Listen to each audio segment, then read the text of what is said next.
Right now, thieves break into a local hemp shop. We'll tell you what was taken and why the store owner says these new businesses may keep getting targeted. And later, getting ready for the annual gun deer hunt starting in less than 2 days. From the Channel3000.com Alert Center, this is News 3 Now at 10. Thanks for joining us tonight. A local shop that sells CBD is still trying to recover from a burglary last week. Their repairs are in the thousands, and they think the people who broke in and stole from them will try to resell their product as marijuana. Amy Reed joins us and explains the challenges they and other CBD shops are facing. Amy?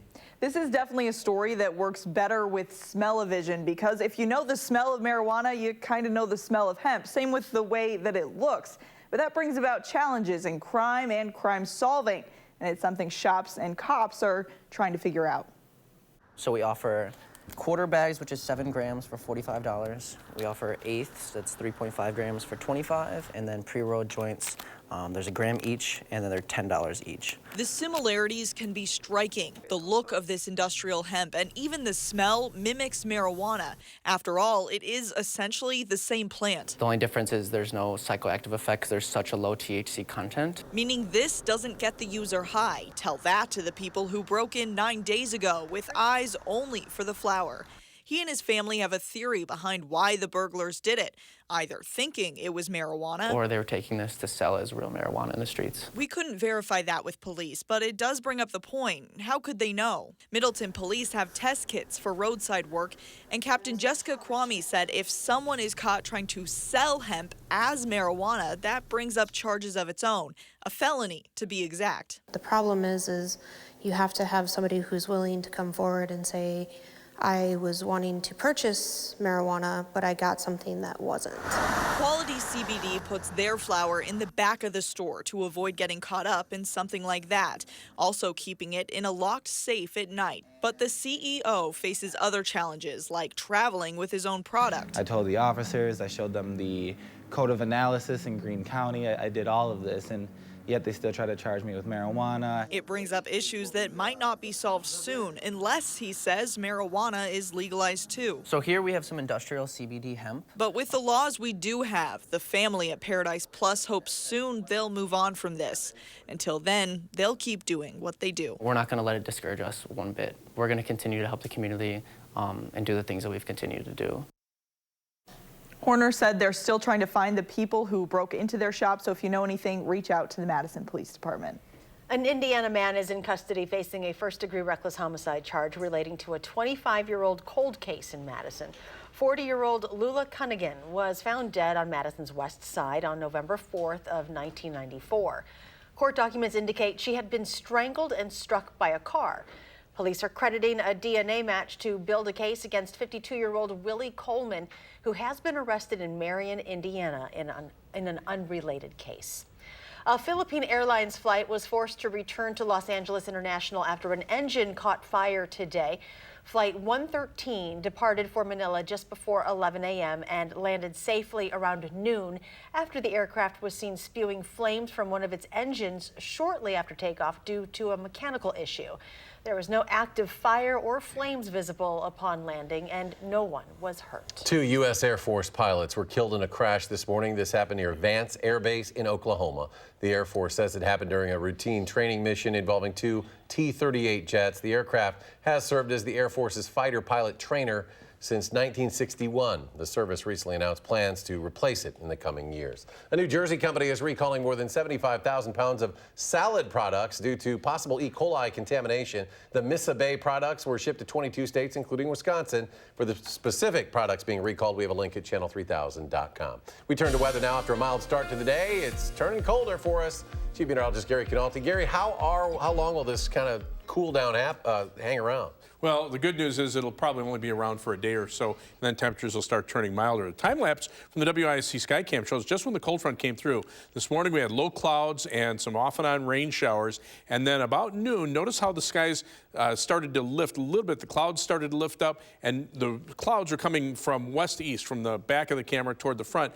Watch what happens here. They now start going from left to right. The wind's coming in from the northwest, bringing in the colder air. So high temperatures that topped out in the upper 40s to the lower 50s have dropped now into the mid-30s here in Madison and already down to below freezing near La Crosse. By tomorrow morning, look for skies to be clear. Temperatures will be in the middle 20s. We'll see a sunny and colder day tomorrow with a high of 37. After a nice weekend, though, we'll have to watch out for a storm system just before Thanksgiving. I'll have more details on that in weather. It was another big day on Capitol Hill as 2 new witnesses answer questions from the White House impeachment inquiry. Fiona Hill, a former top Russia advisor for the White House, pushing back on a claim made by some Republicans that it was Ukraine, not Russia, that interfered in the 2016 election. And David Holmes, a counselor for political affairs at the U.S. Embassy in Ukraine, he testified he heard a call between the president and ambassador to the European Union, Gordon Sondland, where he says he heard Trump ask whether Ukraine will investigate his political opponent. Meanwhile, President Trump awarded the National Medal of Arts and National Humanities Medal to 8 people at the White House today. They included folk musician Alison Krauss, actor John Voight, and author James Patterson. The medals celebrate their outstanding contributions to the excellence, growth, and support of the arts in the United States. Israeli Prime Minister Benjamin Netanyahu has been indicted on allegations of corruption, a first in that nation's history. The country's attorney general indicted him for bribery, fraud, and breach of trust. Netanyahu is vowing to stay in power, however, calling the criminal charges against him an attempted coup. Deer hunting season begins Saturday. The DNR expecting a large turnout, more than 500,000. Gabriella Becerra shares what hunters can expect and some things to keep in mind before heading into the woods. Technically, by safety standards, all you would have to do would be the vest. You know, something like this. According to Wisconsin law, all hunters need to wear 50% blaze orange or blaze pink from the waist up. But some say I do the whole thing. I go 100% because then there's no excuse. the more visible, the better. Just plan your hunt. Let people know where you're going to be going, roughly what time you're going to be home, so that if something does happen, people know where to come looking for you. Because of a busy opening weekend, It seems like our license sales are continually going up. DNR is reminding hunters of the firearm safety rules. Number one, treat every firearm as if it's loaded. You don't know when you pick up the firearm if it's loaded or not. Treat it like it is. Always keep your finger off the trigger until you're actually ready to fire. Keep your muzzle pointed in a safe direction at all times, and then make sure that, you know, when you haven't made a decision to shoot, that you know what you're shooting at, you've identified your target, and not only that, but what's beyond your target, where your bullet may travel. And regardless of the turnout, hunting can be just as much about the camaraderie. The fun part is you go out and you do it. And, you know, for us, it didn't matter if we got a deer. It was just all about us being together. If hunters encounter any natural resource violations, the DNR is asking that you call or text the tip line at 1-800-TIP-WDNR. Those calls and texts are monitored 24 hours a day during deer season. Gabby, thank you. DeForest High School preparing for a run at a state football championship as an entire community rallies behind their team.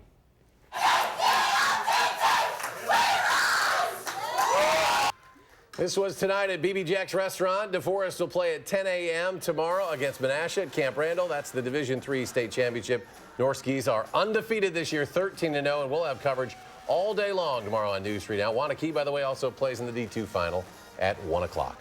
Only some chairs, tables, and glassware remain after an auction today at an iconic Madison bar and grill. Babe started the bidding at 10 o'clock this morning and wrapped up right around 6:30. They had nearly 1,000 items for sale, including old photos, paintings, kitchen supplies, signs, and jerseys.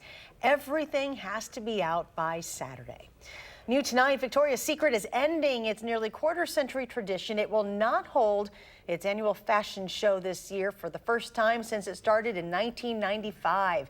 The company said the marketing strategy for the brand is evolving. For the second year in a row, the Kalahari will have a float featured in the 93rd Macy's Thanksgiving Day Parade. According to a release by the resort, the display will take viewers on a journey to Africa featuring colorful hippos, lions, elephants, and giraffes around a watering hole. Still ahead tonight, a cautionary call for action report. A local woman says her duplex was destroyed to the tune of $30,000 after her renters moved in a dog breeding company. That story's next.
Whether you are a renter or a landlord, there are plenty of horror stories when it comes to damage and who's responsible. Our Call for Action volunteers took a phone call that stopped them right in their tracks. Leah Lynchide has some advice for the rest of us.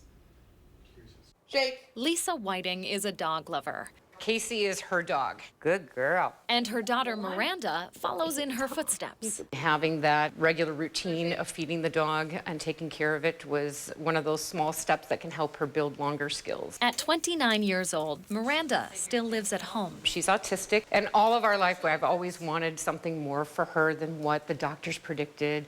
Lisa recently purchased a duplex with the hope that someday Miranda and Casey could move in and live independently. This place was always supposed to be for her. In the meantime, Lisa rented out the property to Katrina and Jeff Gow, agreeing to allow them to keep 3 of their own furry friends as part of the lease. Everything was going fine, and then they turned out to be professional breeders and had 14 puppies in January of 2019, in addition to the adult dogs that were here. So there were 17 dogs in this house. Lisa says the Gals were running their breeding company, Sunny Hurricane Siberians, out of her property. Immediately when I walked up, the smell was the first thing that hit me.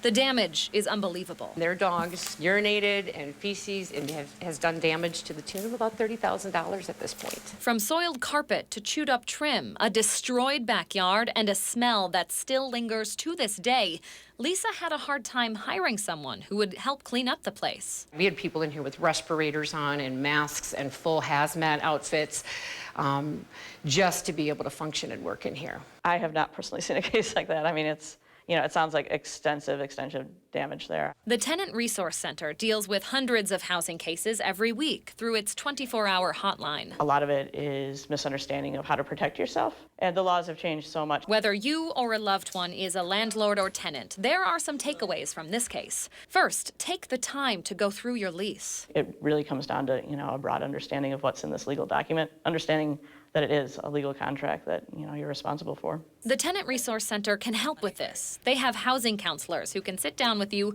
and break down what all that legal jargon means. Second, get everything in writing. Document, and not just in writing, but also pictures. When folks move in, it's so important just to walk around. It's so easy now with cell phones to just take pictures of everything you see. Per state law, landlords have to provide you with a move-in checklist, and tenants have 7 days to fill it out.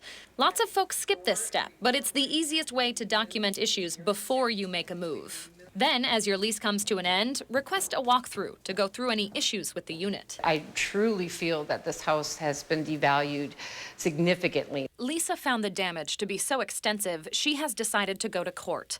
Her previous tenants declined to go on camera, but told us in an email their puppies don't legally count as dogs until they're 5 months old, so they didn't break their contract. They also accused Lisa of fabricating the damage and said her photos were not from their rental property. It's heartbreaking because I have worked so hard to make this a place so my daughter doesn't have to go to a group home, that she can have a life that's independent. In the meantime, Lisa is renting the place again, though this time she's only allowing cats while she works to recoup her losses. It's like I'm starting over. With this call for action, I'm Leah Lynchide for News 3 Now. Whether you have questions as a tenant or a landlord like Lisa, the Tenant Resource Center might be able to help. We have information on their housing, counseling, mediation services, eviction clinic, and more. You can find it at channel3000.com.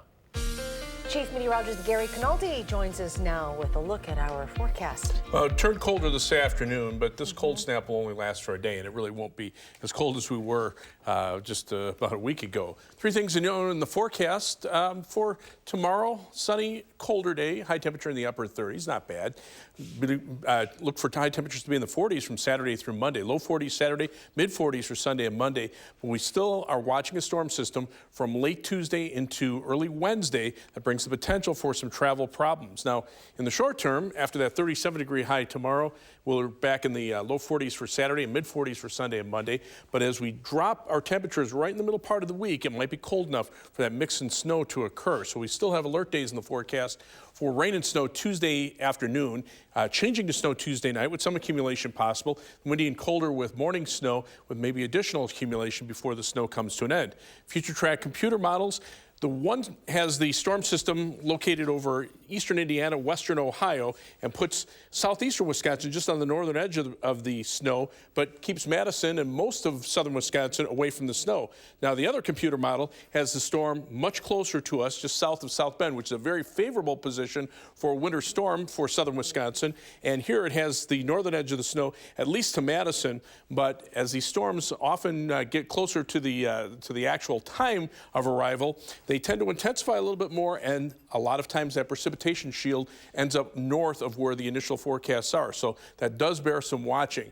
After the snow ends on Wednesday morning, look for perhaps a little bit of light rain or snow late in the day on Thursday into Thursday night for Thanksgiving. And then for Black Friday, just a few rain showers, maybe mixed with a few flakes of snow in the morning. The live view from the Edgewater Skycam in downtown Madison, just cloudy here tonight. And unfortunately, it's cloudy because there could be a meteor shower between about now and about 11:30. That'll be really good to see, where there could be several hundred meteors in about a 1 hour time period looking to the southeast sky. But right now, it's just overcast. 52 the high for today, compared to the average high of 41, low temperature 35, and that's where we are right now. Skies are mostly cloudy, so unfortunately that meteor shower would be very difficult to see. The wind chill right now at 27 degrees. High temperatures made it in the low 50s here, stayed in the 30s up to the north, but now that colder air is taking hold. Temperatures are in the teens over western Minnesota. Low 20s as nearby as the Twin Cities, and again the mid 30s here, but that colder air working its way in will drop temperatures into the mid 20s by tomorrow morning. So look for skies to become partly cloudy overnight. It'll be breezy and colder, low temperature dropping to 25, and then for tomorrow a mostly sunny day, but it will be colder than today with a high temperature of 37. As we check out future track, the clouds will clear out tonight. That will allow temperatures to drop into the mid 20s by tomorrow morning. High temperatures will be in the upper 30s for tomorrow afternoon with plenty of sunshine across just about the entire state of Wisconsin. Tomorrow night, temperatures mid 20s again with clear skies, and then partly sunny skies on Saturday. High temperatures upper 30s to the lower 40s. 7 to 10 day forecast. Again, mild weather for Sunday and Monday, high temperatures mid 40s. And then as we head toward Thanksgiving, again, those alert days in the forecast for Tuesday and Wednesday from Tuesday night into Wednesday morning. And then Thanksgiving, dry for much of the day, maybe a rain or snow shower late in the day. Temperatures low 40s into Friday, and then a little colder for the end of the holiday weekend. I think travelers are like, ooh, please no. It's right at that time, right? so that's why we're keeping a very close eye on the storm. All right, thank you. You're welcome. They are celebrating again in South Wayne and also down in Warren, Illinois, too, tonight. We'll have the story from Camp Randall ahead in sports.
Micah Potter lost his final appeal to the Ncaa Committee for Legislative Relief today, so the Ohio State transfer will have to sit out the entire first semester, meaning the first game he'll play for the Badgers won't be until the December 21st game with Milwaukee. Tonight, the Badgers, again without Potter, host in-state rival Green Bay.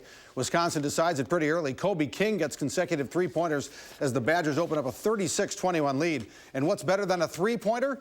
A three-pointer and one. Brad Davison gets it, lands on an ankle, hobbles away. He did play in the second half a little bit, too, scored 15 in the game. Final score, Wisconsin 88, Green Bay 70. The Badgers are 24-1 all-time against the Phoenix. The Bucks have the second half of their back-to-back as they host Portland tonight. Instead of a Giannis highlight, we're going to show you a Pat Connaughton highlight, although Giannis does get the assist. Connaughton scores 18. Giannis did have a triple-double, 24, 18, and 15. Final score in Milwaukee, Bucks 137, Blazers 129. At Camp Randall, the state high school football championships begin. It's a familiar story for Blackhawk, now the Blackhawk-Warren co-op team. Last year, Blackhawk beat Edgar to win the state championship. This year, Blackhawk-Warren beat Edgar for the Division VII state title. This is the only touchdown of the entire game, and you weren't sure which team was going to get it. Blackhawk-Warren's quarterback Ethan Williams throws a dangerous pass. Edgar almost gets a pick six, but Caden Mills grabs it for Blackhawk-Warren. He goes 30 yards for the touchdown. Two-point conversion, no good. 6-0 Warriors, but that's the final. Here's Melissa Kim with the post-game report. Well, Blackhawk-Warren head coach Corey Mills is kind of a busy guy. He's not just the head coach of the Warriors. He's also the principal of 187 students at Blackhawk High School in South Wayne.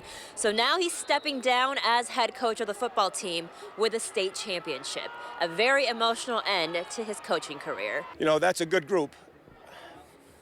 It's a good group. They've played a lot of games. And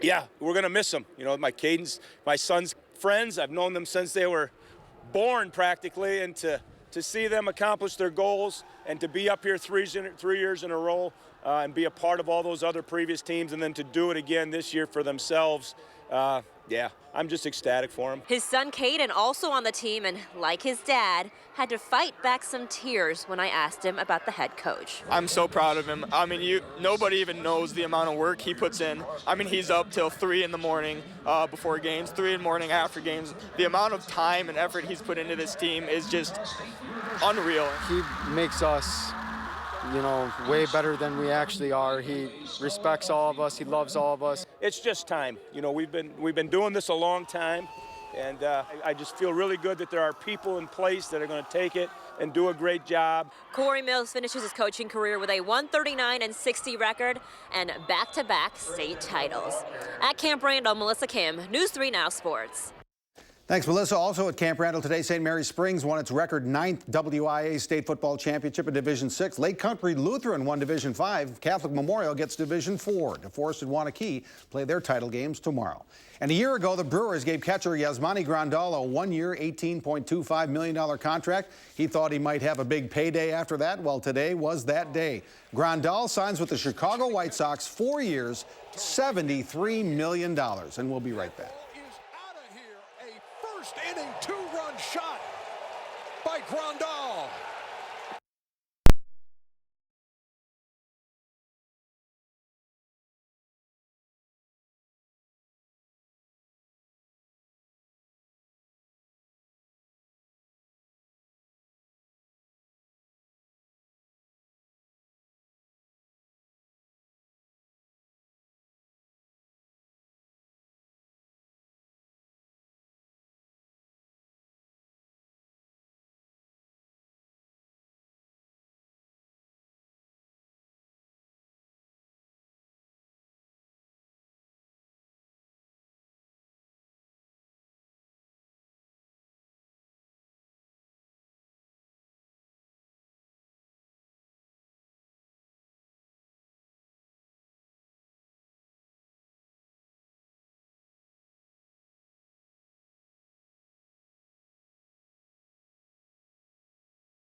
We'll check the forecast. Well, our second day in a row with above normal temperatures. High today 52. That streak will end tomorrow because we're already at 35 and temperatures continue to fall. In fact, by tomorrow morning, look for those readings to drop into the middle 20s as skies clear out. High temperatures tomorrow, though, should be in the upper 30s. Then we're back to the lower 40s for Saturday, mid 40s for Sunday and Monday. Have to watch that storm from late Tuesday into Wednesday morning. Maybe a rain or snow shower late in the day on Thanksgiving. Most of that day should be quiet. Some light rain showers on Black Friday, and then Saturday and Sunday, a little colder temperatures in the low to mid 30s. Got a couple of big games tomorrow. Okay, Division 3 is DeForest Menasha at 10. Division 2 at 1 o'clock is Wanakee and Brookfield East. How about that? Those are going to be good ones, too. Good games. Badger North Conference maybe come away with 2 titles. We'll see. All right. We'll have updates tomorrow on News 3 Now. Thanks for joining us. And do something good. We'll see you back here tomorrow.